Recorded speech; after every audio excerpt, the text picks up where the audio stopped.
Bonjour, tiraillé entre l'envie d'assainir votre vie avec le jeûne intermittent et celle de prendre du muscle. Vous n'avez pas forcément à choisir. Voyons un peu les mécanismes biologiques qui peuvent faire du jeûne intermittent un allié de la prise de masse musculaire. La différence entre le jeûne intermittent et une alimentation classique. La première chose que vous vous demandez peut-être si vous entendez parler de jeûne intermittent pour la première fois, c'est pourquoi ça changerait quoi que ce soit à la prise de muscle ? C'est une bonne question. Le jeûne intermittent est un mode de vie, un rythme d'alimentation qui consiste à manger tous ses apports de la journée en un temps restreint. Le reste du temps, on ne consomme aucune calorie. À la place, on boit de l'eau et on s'occupe. En général, il s'agit tous les jours de s'octroyer une fenêtre de 1h à 12h pour manger. Mais il est possible de faire un jeûne semainier avec des journées complètes sans manger et d'autres complètement libres. Les bienfaits sont extrêmement nombreux. Et en principe, la perte de poids est l'un des préférés. Car en suivant un jeûne intermittent, on a tendance à manger moins puisque le temps pour le faire est réduit. Du coup, comme le montre la méta-analyse de Walton, il est possible avec cette méthode de perdre entre 4,6 et 13% de masse corporelle. C'est justement cette perte de poids qui inquiète les sportifs. C'est possible de prendre du muscle en faisant un jeûne intermittent. Le jeûne intermittent conduit souvent à la perte de poids. C'est un fait. Mais cela vous fait craindre une perte de masse musculaire. Rassurez-vous tout de suite avec 2 études.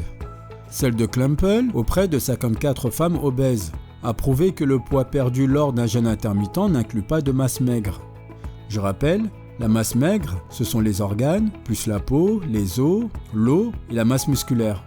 Varadi et ses confrères ont fait suivre un jeûne alternatif à leur sujet pendant 12 semaines. Ils ont ainsi montré que même en consommant seulement 25% des besoins énergétiques les jours de jeûne, on ne perd pas de masse non grasse. Le jeûne intermittent épargne la masse maigre parce qu'à travers la cétose, il va directement venir cibler les stocks de masse graisseuse. Mieux encore, il est bien sûr possible de prendre du muscle et de la force tout en suivant un jeûne intermittent. C'est en tout cas ce qu'a démontré une étude de Tinsley qui a comparé 3 groupes effectuant des entraînements de résistance.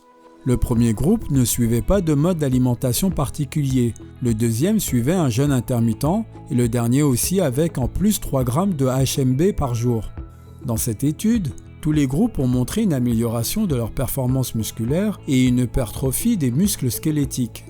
Il est important que je souligne ici que tous les groupes de l'expérimentation consommaient au total la même quantité de calories et de protéines par jour. C'est une donnée clé. Car une interprétation faussée des résultats de certaines études pourrait laisser croire qu'il est difficile de construire du muscle tout en suivant un jeûne intermittent. Au contraire, en mangeant assez en quantité et en protéines, le jeûne peut même faciliter la construction des muscles.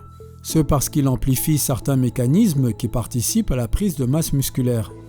La sensibilité à l'insuline, le point commun entre jeûne et sport.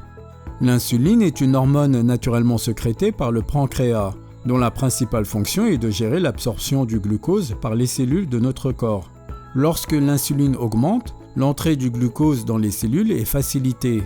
Lorsqu'au contraire elle est basse, il devient très difficile au glucose de pénétrer les cellules. La sensibilité à l'insuline désigne donc le fait qu'il faudra peu d'insuline au corps pour permettre l'absorption du glucose, à l'inverse de la résistance à l'insuline. Quand la présence de glucose dans le sang diminue, la sensibilité augmente afin de faciliter l'entrée dans les cellules. C'est ainsi qu'après l'activité physique, comme le montrent Bird et Holloway, la sensibilité à l'insuline augmente, notamment avec des efforts longs tels que l'entraînement à intervalles à haute intensité qui draine vraiment tout le glucose disponible en circulation pour nous fournir de l'énergie. Le but de ce mécanisme nous rendant plus sensibles à l'insuline, permettre au corps d'absorber le plus facilement possible les glucides et protéines, afin de construire du muscle en réponse à l'exercice. Lors d'un jeûne, même sans activité physique, notre corps, que l'on ne recharge pas, épuise ses ressources en glucose au fil des heures afin de nous fournir de l'énergie. Et là, je suis sûr que vous voyez où je veux en venir. Comme l'ont montré plusieurs études, dont celle de Salgin ainsi que Sutton, le jeûne augmente la sensibilité à l'insuline en réponse à la quasi-absence de glucose. Vous avez donc compris, l'activité physique et le jeûne augmentent la sensibilité à l'insuline, facilitant l'absorption du glucose et des protéines par les cellules. C'est ainsi que, comme le prouve très bien l'étude d'Eldick, la combinaison des deux est idéale pour la prise de muscle. Ce que l'on voit dans l'expérience notamment grâce à l'augmentation de la protéine S6K1, un indicateur de la synthétisation musculaire. Le jeûne intermittent stimule l'hormone de croissance. Vous avez besoin d'une autre preuve que le jeûne intermittent peut être l'allié d'une prise de muscle.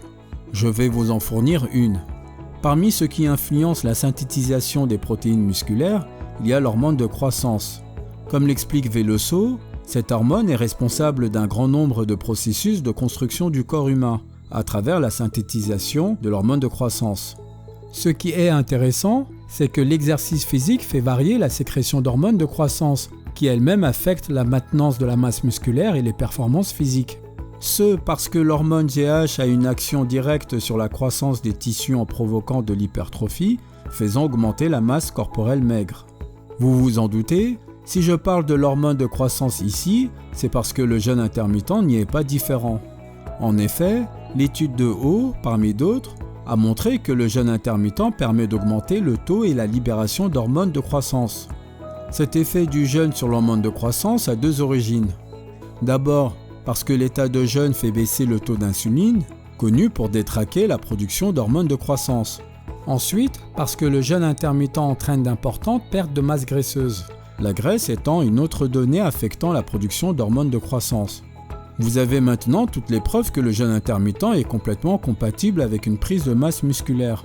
Pour savoir comment vous y prendre, je vous propose de regarder ma vidéo spécifiquement sur le sujet. Je vous remercie pour votre fidélité, je compte sur vous pour aimer et partager la vidéo. Si vous êtes nouveau ou pas, abonnez-vous pour permettre à la chaîne d'être mis en avant par YouTube et gagner en visibilité.